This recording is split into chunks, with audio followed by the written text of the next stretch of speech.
There are so many places to see and so little time. So in honor of 2022, I have put together a list of 22 of my favorite travel destinations around the world that I hope you get to scratch off your bucket list this year. And the best part is that all of the destinations in this video are very budget friendly. And before we get into it, you might notice that I am in a completely new environment. If you are subscribed to my newsletter, you know that I am currently building a new studio environment in my apartment, and I'm really excited to decorate it. This is all gonna be changing around me, and if you have any ideas for the decorations, let me know in the comments below. And if you're interested in some of the more behind the scenes elements of this channel, you can also find the link to subscribe to my newsletter in the description. So without further ado, let's get into it.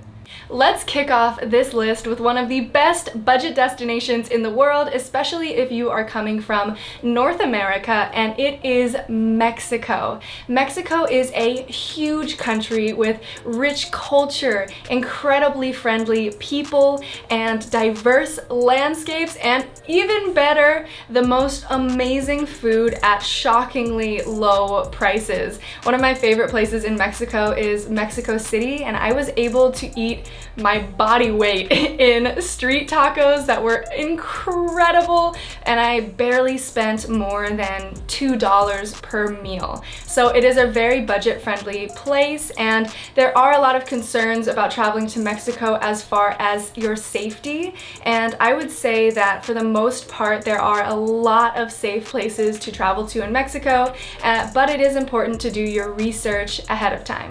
Another very popular place to travel in Mexico is the Yucatan Peninsula. There is incredible tropical beaches on the Mayan Riviera, there's luxury resorts, there's diving, there's cenotes, which are amazing swimming holes, and I highly recommend a visit to the Yucatan, but I would say that I don't necessarily recommend traveling to Tulum if you are going to be on a budget. I traveled there recently and I was absolutely shocked by the prices. It's become more and more of a popular tourist destination in the past few years, and the prices are very different from other locations in Mexico. So I would recommend getting a little bit more out of your comfort zone and exploring some different areas of this vast country. Keep in mind that because it is such a big country, the transportation on flights can get a bit relatively more expensive than other places, but it is still very much worth the trip. Next up, we have Turkey. If you remember, not too long ago, I made a series here on YouTube about my travels through Turkey. I saw so many incredible places, and I was there for only 2 weeks, and I barely scratched the surface. Turkey is a great example of a country that can be very expensive or relatively inexpensive depending on your style of travel. If you want to take a hot air balloon ride in a place like Cappadocia, which I highly recommend, that is going to put you back around $200 to $300, but thankfully there are a lot of free experiences to be had in the country as well. For example, you can visit the beautiful Blue Mosque in Istanbul, as well as the Grand Bazaar, which is an incredible ancient marketplace that is in Istanbul as well. Those type of activities are completely free, and it is also great because there is so much incredible food in Turkey that is also relatively inexpensive. I believe that the average price I was paying for each of my meals was about $5 to $10 or so, if not less, depending on the cuisine.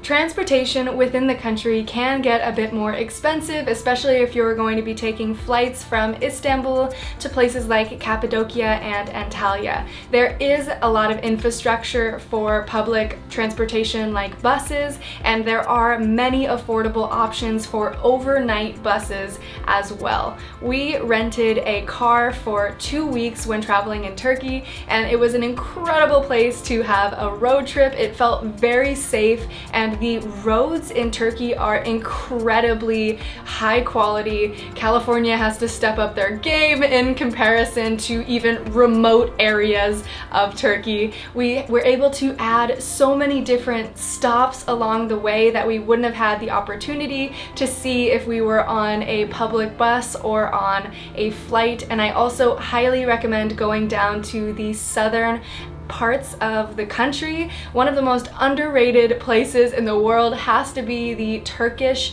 Riviera. The water is that incredible color of blue, and it almost reminds me of traveling in Greece, but with much more affordable prices. No matter where you end up traveling in Turkey, don't forget to try the baklava. Before we continue, I want to take a moment to thank the sponsor of this video, Google Arts and Culture. Over the last few weeks, I have been working with Google Arts and Culture, which is a not-for-profit initiative within Google whose mission for the past 10 years has been to support cultural institutions across the world. They have an awesome app and website where you can not only take a selfie and find out what painting you look like, or even compare your pet's photo to artworks, but you can also find inspiration, games, and interesting information curated from 2,000 cultural institutions around the globe, from places like NASA in the US to the National Gallery in the UK and the Nelson Mandela Foundation in Africa. They have a YouTube channel where you can learn more in depth about topics not only related to arts and culture, but also climate change, travel, food, and many others, and I was so lucky to be a part of their videos. You can check them out in the link in my description, and don't forget to subscribe to their YouTube channel so you don't miss out on any of their amazing content. Next up, we're gonna head on over to Southeast Asia to Vietnam. Vietnam is by far one of the most scenic and cheapest countries in Asia. I highly recommend visiting, although it is a very touristy destination. It's touristy for some very good reasons. For example, Ha Long Bay was a great place to take an overnight cruise. You can spend a night or two on a ship floating through the islands of Ha Long Bay, which reminded me of the floating mountains of Pandora from the movie Avatar. There are a lot of different underrated, authentic places to travel in Vietnam as well. For example, I took a day trip out from Hanoi by bus to an area called Tam Coc, which has these incredible limestone landscapes, and I was able to just rent a little mountain bike for the day and took a bicycle ride through these incredible rice fields and mountains. It was a beautiful way to spend the day with absolutely no one else around. Another benefit to Vietnam is that they actually have some of the cheapest real hotel rooms that I've come across. For $10, you get a very clean, private room that is also very safe, and the food there is also extremely affordable. You can get a meal for only a few dollars, and you can get a glass of beer for less than $1. You can definitely stretch your budget out very far in Vietnam, and the same goes for its neighboring country, Laos. I always feel bad pronouncing Laos because I never know whether it's pronounced Lao or Laos. So let me know in the comments if you know the answer. Laos reminds me of what it would be like to travel in Thailand without any of the tourists. Laos might be my favorite country in Southeast Asia because of just how underrated it was. I had absolutely no idea what to expect when I traveled there. I went to Luang Prabang solo for nearly a week, and I was able to actually take so many tours throughout, a lot more tours than I usually do throughout the city and surrounding areas because it was so affordable. I took a mountain bike ride to lush hidden waterfalls. I went kayaking on the Mekong River, and I also took a lot of tours of the different temples that are incredible architectural feats within Luang Prabang. If you do go to this area of Laos, I highly recommend waking up before sunrise and witnessing the march of the monks who travel to and from the temples every morning before sunrise, and you'll be able to see the long lines of these monks on their way to prayer, and there are devotees passing them alms as they walk by, and it was one of the most peaceful, sacred interactions that I've been able to witness while traveling, and I highly recommend having the opportunity to experience such a special moment. While Laos is an amazing destination, especially if you were looking to get off of the beaten path, there truly is no place like Thailand. Thailand is a rite of passage for basically every travel enthusiast. It is a backpacker's paradise, and I know quite a few people who traveled to Thailand and ended up spending months there because they fell in love with the culture, the landscapes, and the prices. Thailand is an infamously affordable place to travel, especially in the north of Thailand. I highly recommend visiting Chiang Mai for some different cultural experiences, as well as Bangkok, which is one of the craziest cities in the world, but it is definitely worth a visit. If you have a very low budget, the north of Thailand is definitely going to be the region for you, because as you move south, things get incrementally more expensive because there is so much of a higher tourist demand to visit the islands off of the coast and places like Phuket. Anyone traveling to Thailand, especially young or first-time travelers, I do recommend to exercise caution and remember to use your common sense, especially if you are traveling alone. I have heard a lot of terrible stories of people getting taken advantage of in Thailand because they were out alone at night, or they were drinking and lost control of themselves or their surroundings. So keep this in mind, that Thailand is notorious for being a party destination, but if you want to make sure that everything in your trip goes smoothly, nothing is stolen, or nothing bad happens to you, just remember to utilize as much common sense as possible. That's the most important thing to never leave home without. If you have an adventurous spirit, look no further than Nepal. Nepal is a cultural gold mine located in the Himalayan mountains. Some of the tallest mountains in the world, many of them actually, are located in Nepal, which makes it the mecca for climbing, hiking, mountaineering, and even whitewater rafting. Nepal is filled with this spectacular contrast of not only adventure and rugged outdoor experiences, but also a beautiful cultural element as well, with very sacred practices, especially surrounding some of the gorgeous temples located throughout the country. Nepal is a country that I do recommend having a plan before you travel there, because it can get a bit pricey if you do everything on the whim. I recommend booking local guest houses and different hotels online so you can have an idea of what their price points are going to be like before you arrive. And if you are going to be doing an outdoor adventure that would require camping gear or hiking gear, you might want to look into purchasing all of this type of equipment beforehand, or travel there with all of your equipment, because it did seem like a lot of the different shops were upselling a lot of potentially not high quality gear for a lot of the tourists who travel there. So just keep in mind what type of adventure you want to go to before you head to Nepal. From Nepal, we are now going to head over to the intersection of Europe and Asia, to a little known country named Georgia.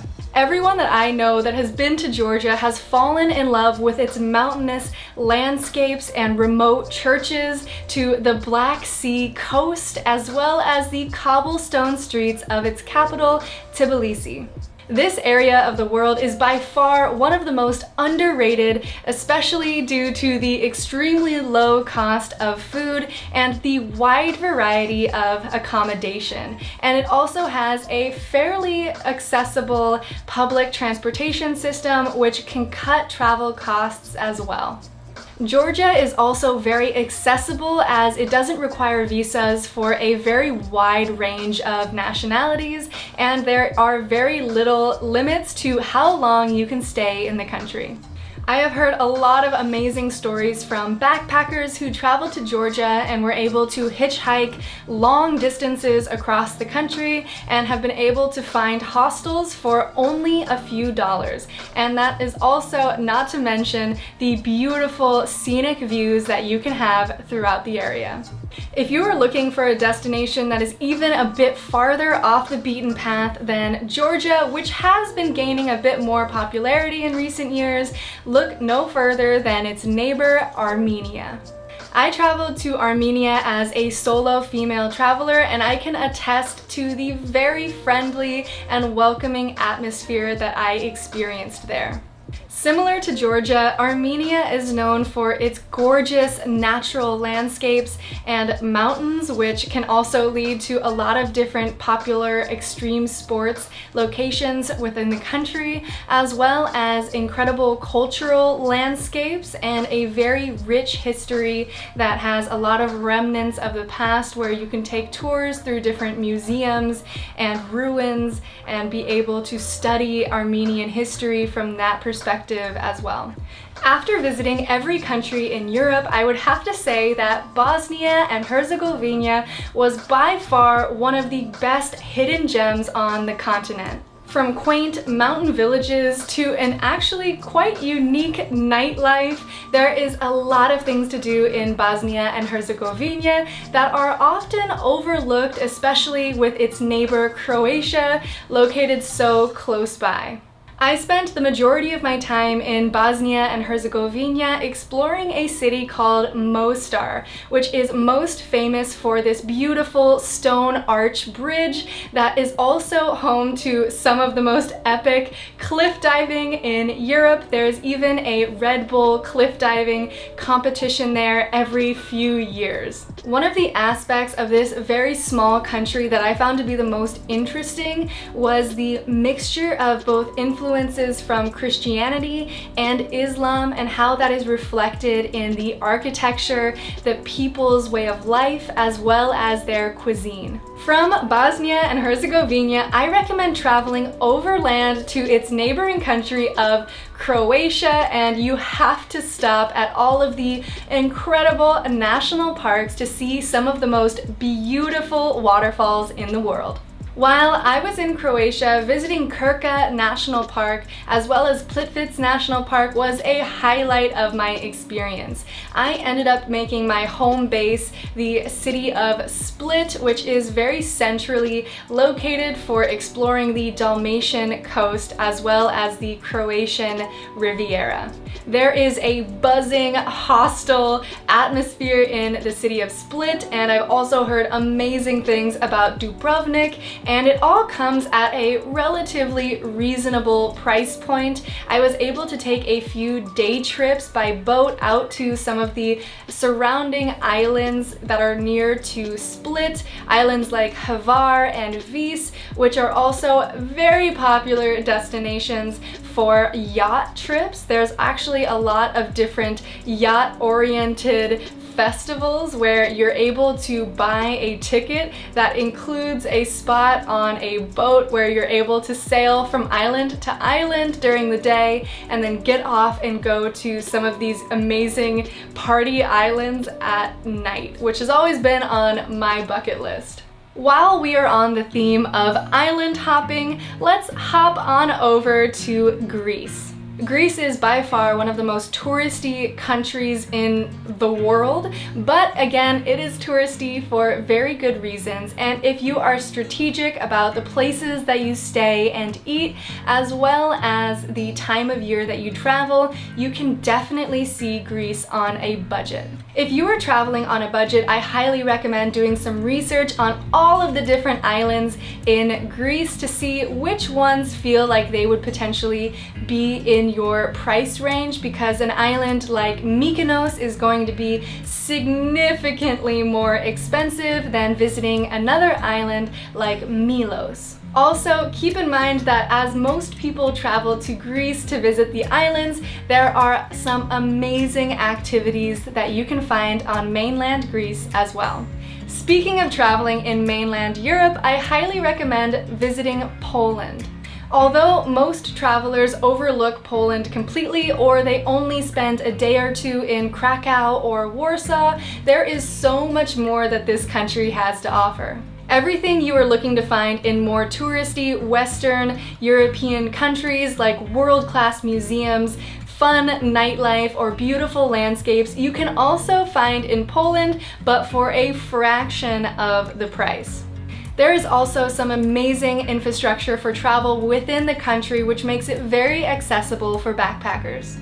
I almost traveled back to Poland on my most recent trip to Europe, but I ended up traveling to a small, landlocked country named Kosovo instead. In one of my most recent videos, I traveled to Pristina, Kosovo to host the first ever Limitless Army meetup, and I was absolutely blown away by how welcoming the community was in Kosovo, and I was even more blown away by the prices, especially coming from a city like Paris. I had to double take when looking at the menu and realizing there were full meals for only $2 or $3. Kosovo is also an ideal location for road trips, especially since there are some beautiful mountain villages that are definitely worth a visit. We started our trip in Pristina and ended up traveling to the cultural capital called Prizren. We explored the entire city from the different museums and mosques all the way up to Prizren Fortress, which is this beautiful archaeological remnant of a fortress overlooking the entire city, and it was an incredible place for the sunset. Now we're switching gears and we're gonna head over to South America, because a country you definitely want to visit is Colombia. Considering how much change has happened in Colombia over the past few decades, it is very impressive that they have become one of the most popular and trending travel destinations in the entire continent. Not only has it become a very safe destination for tourists to visit, but it has also become very popular with the digital nomad lifestyle, and I've seen a lot of people who do remote work taking up shop in Colombia. You could spend weeks traveling in Colombia and barely scratch the surface, because from the colorful cities like Cartagena, Bogota, and Medellin, there are also beautiful natural landscapes, which also include the Amazon. Colombia is one of the more biodiverse countries in the world, so there is plenty to explore while hiking, biking, or even visiting a few of their beautiful islands on the Caribbean Sea. Before traveling to Colombia, I highly recommend learning salsa dancing so that you are prepared for the amazing Colombian nightlife. Just around the corner from Colombia is one of the world's most popular tourist destinations, Peru. And this is mostly thanks to it being home to the iconic wonder of the world that is Machu Picchu. Many travelers flock to Peru to hike the Inca Trail on their way to Machu Picchu, but they stay once they realize how much Peru has to offer.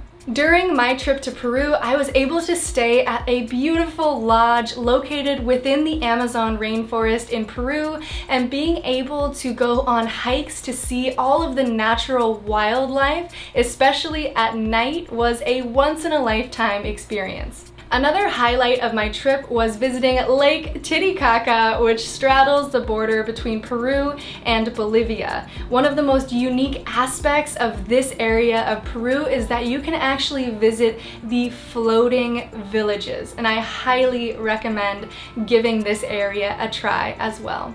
The best part of all is that traveling through Peru is very inexpensive, even if you want to take trips like the Inca Trail to Machu Picchu. Another must-visit travel destination in South America is also the world's 5th largest country, Brazil. I have spent over a month traveling throughout the country of Brazil, and I have barely even begun to scratch the surface of how much there is to see. I recommend traveling to the states of Bahia and Para in the north if you're interested in seeing some of the more authentic Afro-Brazilian culture. I was also able to spend Carnival there a few years ago, and it was by far the wildest street party I have ever experienced in my life.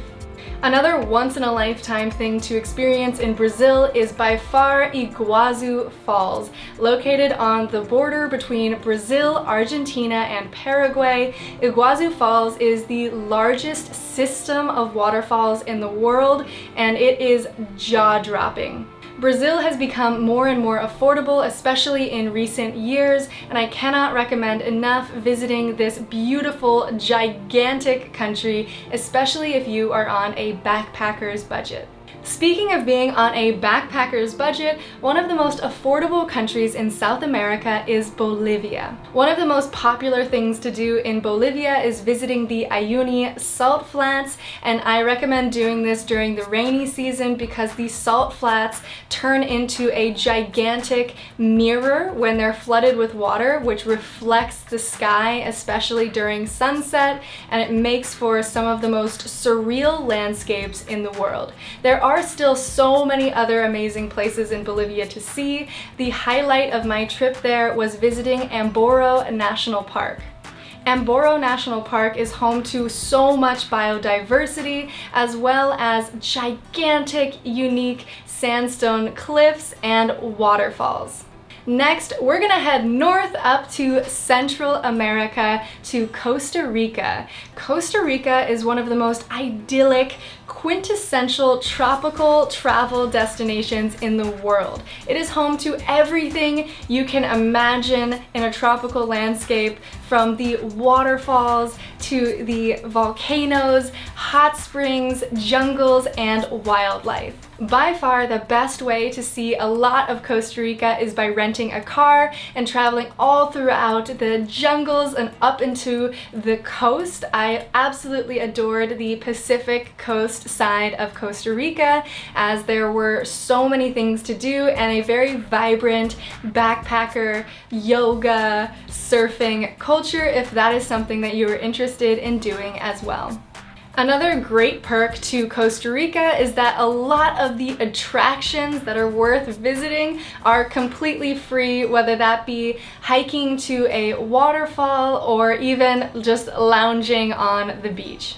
Costa Rica is definitely the most popular tourist attraction in all of Central America, which unfortunately does make it a bit more expensive than some of its neighboring countries, and if you are on a tight budget, I highly recommend visiting Guatemala. Traveling in Guatemala can be a bit more rugged than some of the other countries in Central America because it still is developing infrastructure for tourism. However, there are still so many incredible places to see, from Guatemala City to Lake Atitlan, which is a very popular travel destination, to up north towards the Mayan ruins of Tikal, which give you a glimpse into the beautiful history of this region in the world. And my personal favorite experience from traveling in Guatemala was renting a car from Guatemala City, traveling through Coban on my way to Simac Champi, which is a natural reserve. I was able to stay at a super cheap but very fun hostel right on a river, and I spent a few days visiting this place called Simac Champi, which has an underground river running through it, which formed these incredible limestone pools that were the most epic swimming holes you can possibly imagine. And I was also able to visit a lot of the different waterfalls in Guatemala as well. And I have to say, I stayed at the cheapest hostel of my life in Guatemala. It was only $2 per night, but it was also not exactly the most comfortable accommodation, but for a backpacker like me who just wanted to see the world, it was perfect. Another country I was so interested in visiting, especially as an American, was Cuba. Traveling here felt like stepping back in time or entering some kind of time capsule between the architecture and the vintage cars that you can find lining the streets of Havana. It was a very unique travel destination. Cuba is a very backpacker, budget-friendly destination, especially if you stay at the family-run guest houses, which offer very affordable accommodation as well as very affordable food. One of the main things on my bucket list in Cuba was renting one of the classic convertibles and being able to drive all around the different interesting spots in Havana, and I was able to rent one for about 2.5 hours for, I think it was around $25 US, and that was money well spent. I felt like I was really able to get a unique perspective on the city. Another country I had always wanted to visit was Morocco. Morocco is conveniently located a short flight away from Europe, so it's very easily accessible. I was able to travel there for about 2.5 weeks, and I felt like I was really able to see so many different parts of the country. I started my trip in Marrakesh and then drove through the Atlas Mountains. I saw the blue city called Chefchaouen, which was unlike anywhere else I had ever seen before. By far one of the most aesthetically pleasing places in the world, and I was also able to go to Fez. And these different places have so much rich historical value, and one of my favorite parts was staying in the small boutique hotels called Moroccan riads. They're often located in walking only areas of the city, so it really puts you in the middle of the nightlife. They're very small, often open air in the middle with some kind of fountain or pool centrally located, and it was just an amazing way to feel like you were getting in touch with a completely unique culture. I was also able to take a trip to the Sahara. I believe the place I went to is called Mendoza, and I was able to get some camels with my friends, hike out to the middle of the sand dunes and camp there overnight underneath the entire Milky Way galaxy, which was an incredible night to remember. Traveling in Morocco can get a bit more expensive if you are on a tour. I actually had a private car and tour guide that I was splitting their rate with 3 other people, so it became a somewhat more manageable price. But if you do travel independently throughout Morocco, that can also save you some money as well. Last but not least, we have South Africa. South Africa is a bit of a wild card on this list because it's not often thought of as a very budget-friendly destination. South Africa has an incredibly wide range of activities and things to see and do, which many of them are free. Visiting Cape Town is one of the most interesting and unique cities in the world. It's a buzzing, up-and-coming city with also so many natural places to visit surrounding it, which makes it a great place to use as a home base. I would say that a lot of the different safari lodges in the national parks like Kruger National Park are definitely going to be on the more expensive side of things, but there is also different areas where you can do self-guided safaris within your own vehicles, and renting cars in South Africa is relatively inexpensive, and I would highly recommend taking the garden route along the coast. You can see Gans Bay, which has a lot of great white sharks, as well as the breathtaking rugged coast, which is also popular for surfing as well. And that concludes this massive list of travel destinations. You should definitely be adding these places to your bucket list, and I hope you get to see a few of them for yourself this year. Let me know down in the comments which one you are most excited to travel to, and don't forget to subscribe and smash the like button so we can share these recommendations with even more people. And until next time, keep pushing your limits.